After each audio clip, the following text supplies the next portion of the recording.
Bukan sikit tau aku bagi ni. Ini baru deposit. 5,000. Kalau kerja kau dah selesai, aku akan gandakan duit. Kau nak aku buat apa pula kali ni? Aku nak kau kenakan Azril. Bukan mereka dah bercerai? Itu tak cukup. Aku ada plan. Aku nak dia kena tangkap Khalwat dengan kau.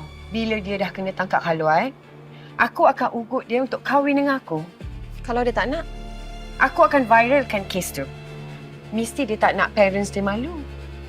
Tak pasal-pasal mama dengan papa dia cute. Kojol. Ya Ikram, kau belum bayar balance lagi tau. Ikram belum bercerai, jadi kerja kau belum selesai. Tak sia-sia kau kerja dengan syarikat aku dulu Pecah amanah, takut kena tangkap, aku offer kerja yang kena dengan perangai jahat kau ni. Kau mengata aku. Kau baik ke? Jangan melawanlah. Semua kerja jahat kau ada dalam tangan aku. Aku ada semua bukti tu. Kalau aku tertangkap, kau ingat aku nak lepaskan kau? Cubalah. Kau kenalkan siapa Datuk Razif? Jangan nanti ada orang jumpa kau dalam tong dah kena kerat 12.